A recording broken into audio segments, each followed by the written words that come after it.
Hello everyone and welcome back to Living Life Simply. My name is Rahel if you're new here.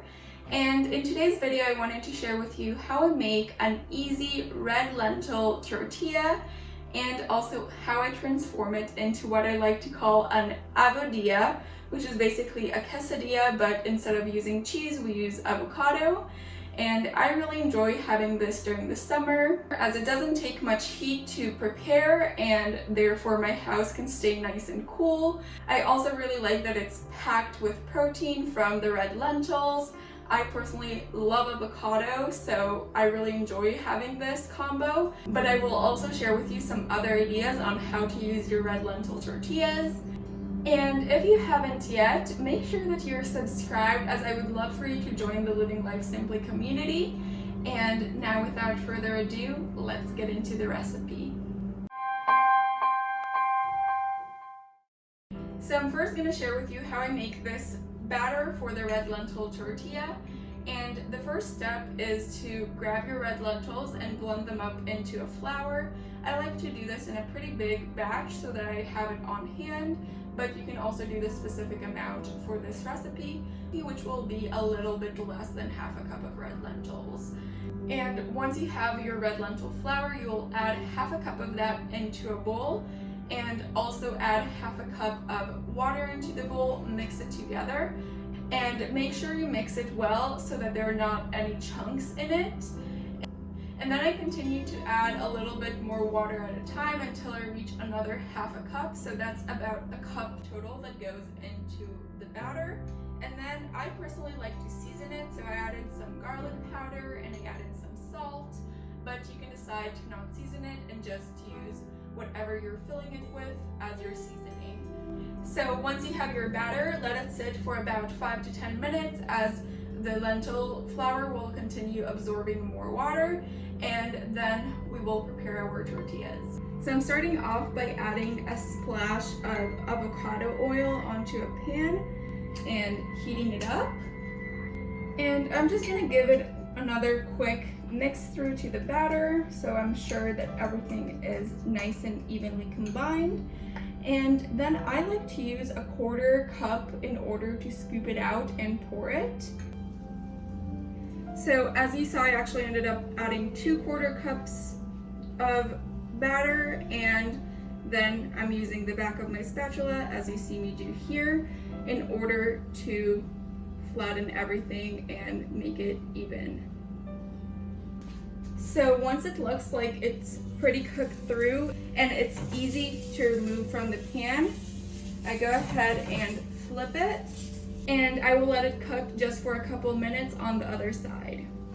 Okay, so once it seems like it cooked through, I'm just going to go ahead and transfer it onto a plate. And now I'm basically just going to repeat the same thing. I still have some oil on the pan, I can see.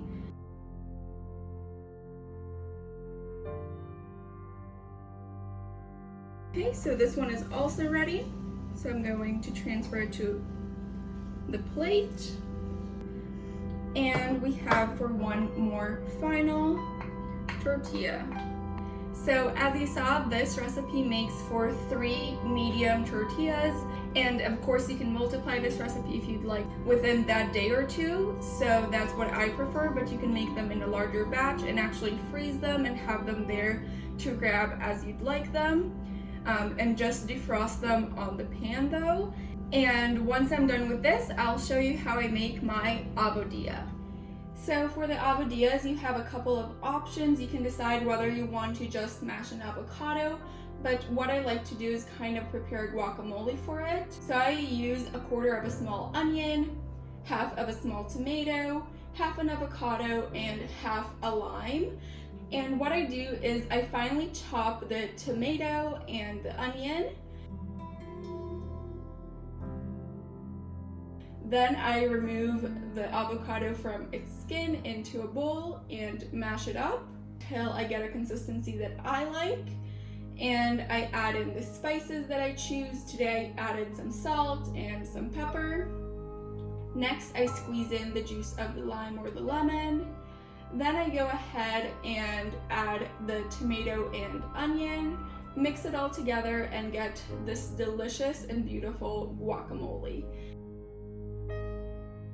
So I'm going to be using this with my tortillas right now. Okay, so my pan is still pretty hot and so are the tortillas since I just made them. So I'm going to add them on really low heat back onto the pan. And I'm going to add the guacamole onto half of it.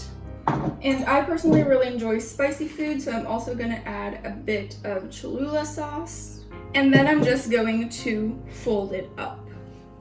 I heat it on one side for probably about a minute, and then I flip it over to the other side. And since it's not cheese where it needs to melt, you honestly can skip this step and just do it without putting it back on the pan. I personally like the avocado as it warms up a little bit, but it really is up to you. So I'm going to repeat the same step with this tortilla and then with the final tortilla. And while I prepare this, I actually wanted to share with you some other ideas on how you can use these tortillas. So a great way would be if you make a salad, just have one or two next to you and use the tortillas kind of like a wrap for the salad so that it makes it more fun and enjoyable to eat. That's something I personally enjoy doing.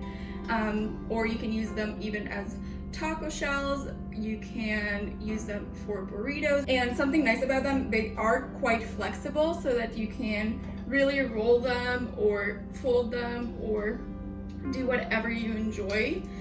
You can also just do it like the trend on TikTok where you cut a slit and then fold it into quarters and make it kind of like a sandwich. You can also cut them up into pieces and throw them in the oven to let them really crisp up and use them as tortilla chips. So there are countless options on how you can use them, and I really hope that you give the tortillas a try. And also, if you never tried Avodillas, they are bomb. Actually, you can also use this for quesadillas. So it really is up to your own preferences. And I'm just going to repeat this step also with the final tortilla and catch up with you then. So here we have our final product, the Avodillas. I'm so excited to eat them later today.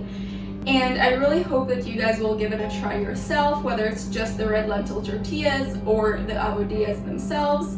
And let me know in the comments below if you do give them a try, what variation did you use?